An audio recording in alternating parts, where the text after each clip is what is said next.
raconte tous les jours sur Radio Communauté Judaïque FM les hauts lieux d'Israël. Une série de 20 émissions, réalisation technique Samuel Shekli. Gil, nous consacrons cette émission au musée Yad Vashem. C'est une journée qui va être consacrée à la mémoire, au souvenir, dans ce mémorial du souvenir qu'est Yad Vashem. Alors je voudrais que vous commenciez par nous expliquer comment a été conçu ce musée et ce que signifie son nom. Le de Yad Vashem où nous sommes n'est pas seulement un musée, Shlomo, c'est avant tout un centre de recherche sur la Shoah. Et permettez-moi de faire une petite parenthèse. Nous n'aimons pas trop utiliser ici le terme Holocauste. Dans le terme Holocauste se trouve une connotation profondément religieuse de sacrifice expiatoire, tendant à faire croire que cette population exterminée a en fin de compte payé le prix d'une certaine culpabilité. Et nous essayons à tout instant de promouvoir plutôt l'utilisation du terme hébraïque Shoah, Shoah qui inclut en son sens destruction méthodique. Et c'est de cette destruction méthodique que nous venons parler ici, à Yad Vashem. Yad Vashem, Yad qui veut dire la main, veut dire en hébreu aussi la mémoire, le mémorial du nom. Recueillons ici le nom de chacun qui a donné sa vie, celle de sa famille, celle de ses enfants, parce qu'il était juif. C'est donc une institution qui a divers points d'accès, ce que vous avez dénommé le musée, et nous avons longtemps d'ailleurs cherché un autre nom pour ce local, c'est la partie descriptive.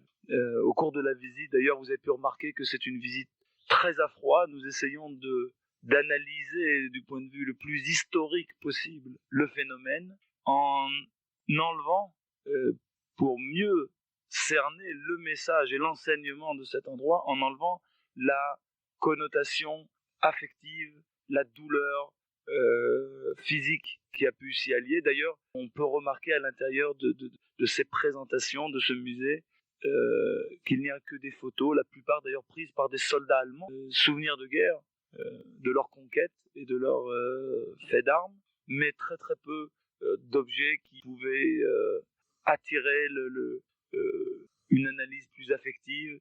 On a retiré d'ici les savons que l'on distribuait à l'entrée des douches devant les chambres à gaz. On ne présente que quelques de la Torah qui ont été détruits ou transformés en semelles de chaussures et autres. On veut une analyse à froid. Il faut comprendre que Yad Vashem est avant un mémorial qui rappelle une période dramatique du peuple juif pour nos enfants ici en Israël, les enfants de ce pays qui connaissent sans aucun doute des difficultés particulières d'un pays en guerre, d'un pays qui n'est pas encore arrivé à l'assurance qu'il est ici pour l'éternité, avec des grandes questions qui se posent. Mais d'un autre côté, l'évidence, ici on peut se battre, ici on peut se défendre contre chacune de nos attaques, des attaques qui sont menées contre, et nous ne nous trouvons plus dans la situation des Juifs d'Europe de la pré-guerre et de la Deuxième Guerre mondiale qui se sont retrouvés sans défense. Un des grands messages de cet endroit, c'est évidemment par le biais de cette sculpture qui nous accueille ici à l'intérieur du musée, cette sculpture que nous voyons devant nous de Nathan Rapaport, cet artiste qui a, après s'être échappé des camps, est venu s'installer dans les monts de Judée ici, très proche, dans un des moshav de la région, et qui a fait cette espèce de mur impressionnant. Et nous voyons ici le troisième motif de ce mur, c'est un homme qui tient un fusil à baïonnette enflammé. Et ce fusil à baïonnette enflammé tient une partie du symbole de ces juifs qui ont été des membres de leur nation pendant des siècles et parfois même des millénaires, des juifs allemands qui étaient depuis plus de 1000 ans, des juifs français qui étaient depuis plus de 1200 ans, voire même 1500 ans dans leur pays, qui ont servi de la façon la plus loyale la patrie qui était leur patrie d'accueil, leur mère patrie, la terre sur laquelle ils vivaient. Ils ont tenu les armes pour se défendre, et beaucoup d'entre eux d'ailleurs ont pu ramasser des médailles à la guerre précédente, à la Première Guerre mondiale. Et voilà qu'ils ont été arrêtés par des hommes, le même peut-être réellement le fusil qu'eux-mêmes avaient tenu à la guerre précédente. Un des grands messages de l'Holocauste, c'est évidemment le fait qu'un citoyen n'avait plus la possibilité de se défendre en tant que tel. Il se retrouve exclu d'une société dans laquelle il avait grandi, dans laquelle il se sentait membre à part entière, et d'ailleurs dans laquelle il voulait non seulement réussir lui-même, mais aider à l'essor. Et voilà donc l'homme qui se brûle les mains, ce fusil enflammé, c'est ce fusil de la collaboration. Et puisque nous sommes ici devant l'entrée, vous remarquez ici derrière les arbres, dans cette allée des juges, Shlomo, ce petit bateau. Curieusement, ces visiteurs qui rentrent maintenant commémorer la mémoire de nos proches ne sont pas attirés du regard par cette petite barque. Vous voyez, elle fait combien? 2 mètres de long, une petite barque bleue à fond noir, et elle nous rappelle le comportement exemplaire du peuple danois pendant la Deuxième Guerre mondiale. Et pour nos enfants en Israël, il y a ici aussi un message. Peut-être expliquer que cette barque a servi, c'est la barque même qui a servi au sauvetage de Juifs. C'est une toute petite barque et il y a une inscription qui explique. Je voudrais que peut-être que vous entriez un peu plus dans les détails. Lorsque les nazis ont imposé dans les pays qui étaient sous leur domination le port de l'étoile jaune, chacun des gouvernements des différents pays a réagi de façon différente. Je crois que ce n'est pas le moment ici de mentionner le comportement de Vichy, mais ici en Israël, en tout cas, on ne l'oubliera pas. Le roi Christian V du Danemark, lui, a choisi une autre voie, celle de l'humanisme, celle du respect des individus. Et il a décidé lui-même de porter sur son uniforme royal cette étoile jaune dont les Juifs étaient imposés. Le peuple danois avait donc une référence dans son leadership. Et lorsqu'en octobre 1943, les nazis sont venus arrêter et déporter les Juifs danois, et évidemment tous ceux qui s'étaient réfugiés dans ce pays d'asile, les pêcheurs danois ont pris dans des embarcations comme celle-ci, vous voyez, à Ram, qui était la source de gagne-pain de la majeure partie de la population du Danemark. Les pêcheurs danois ont pris chacun une famille avec eux en pleine mer, et parfois pendant plusieurs jours et nuits en pleine mer, dans la mer Baltique, et ont caché ces familles. Et quand nous terminons la visite du musée, de ce que vous avez dénommé le musée, nous voyons en haut les stèles où sont cités le nombre de morts dans chacun des pays.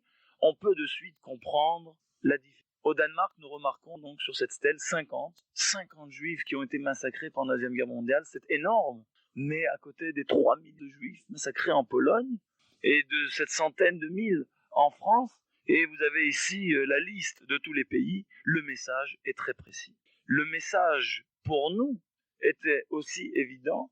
Le site de Yad Vashem où nous sommes n'est pas pour nos enfants en Israël un réquisitoire contre le peuple allemand, mais il est profondément un réquisitoire contre tous ceux qui nous ont fait du mal, mais nous devons absolument inculquer à nos enfants ce sentiment de justice. Et c'est pour ça que je vous ai proposé que nous enregistrions cette émission ici, sous les arbres de l'allée des Justes. On ne peut pas comprendre l'Holocauste si on refuse d'accepter le fait que sans l'aide d'une multitude de citoyens dans chacun des pays, les nazis n'auraient pas été à même de perpétrer cette machinerie qu'ils ont engagée contre le peuple juif. Jamais.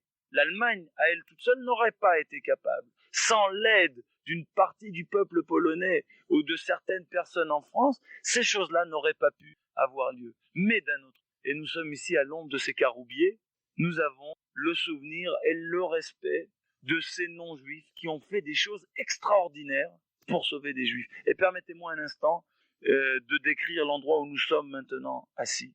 Dans une allée de caroubiers qui ont été choisis parce que chacune des graines de cet arbre pèse exactement le même poids, et dans l'Antiquité on les utilisait pour peser les pierres précieuses. La graine de caroube pèse exactement un carat, et c'est de là sa valeur, et donc cet arbre donne des graines qui sont égales, autrement dit, comme tous les hommes sur terre, les hommes sont égaux et à la même image ces caroubiers. À leurs pieds, vous voyez ici des petits panneaux, et on voit le nom d'individus et le pays d'origine, et ces gens-là ont fait des choses extraordinaires. Et ils ont reçu en Israël le titre le plus élevé que donne l'État d'Israël, la plus belle décoration qu'on donne dans ce pays, juste des nations. Ces gens-là, on ne mentionne pas ici ceux qui n'ont pas dénoncé leurs voisins de palier pour récupérer les meubles. On parle d'individus qui ont caché des juifs et qui ont pris des risques très graves d'autres qui ont imprimé, parlons de la résistance, qui ont imprimé des faux papiers pour leur faire passer des frontières. On n'oublie pas à Yad Vashem que toutes les frontières de ce que l'on considère aujourd'hui comme des pays d'accueil, ces pays-là étaient fermés.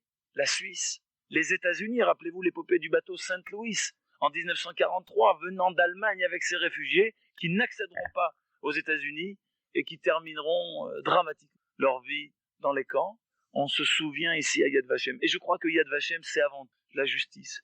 Nous avons sacrifié une colline de Jérusalem, ici près de la tombe d'Herzl, le rénovateur de l'idée sioniste, pour commémorer cette mémoire, mais il faut absolument que ce soit par justice. Ce peuple juif qui naît en Israël aujourd'hui, très fier, parfois même un petit peu arrogant, comme disent certains, doit se rappeler ce que nous avons vécu il y a très peu. C'est la génération de nos parents, une chose que l'on ne peut oublier, que l'on ne doit oublier. Et venir ici ne doit pas devenir un site de réquisitoire contre le monde entier qui développerait cette espèce de paranoïa que certains citent sur le peuple juif. Nous devons, avec discernement, faire la différence entre ceux qui ont été vraiment nos alliés, nos amis des mauvais jours, et ceux qui ne le furent pas. Et je crois que c'est le rôle majeur du site de Yad Vashem. Zygmunt Springer, בן 80, אוסטריה. שרה שוקלטר, בת 11, צרפת. מקס טייטלבאום, בן 12, בלגיה. רייצ'ל רודנפלד, 7 years old, Poland. משה ארנפריין, בן 8, פולין. ליאון ארנפריין, בן 14, פולין. גיטל ארנפריין, בת 10, פולין. ריצ'רד רוזנפלד, 12 years old, פולין. הרמן טייטלבאום, בן 10, בלגיה. שאול ולדנר, בן 9, צרפת. אוטו ורטהיימר, בן 12, גרמניה. ליצ'ה אלטמאק, 10 years old, Poland.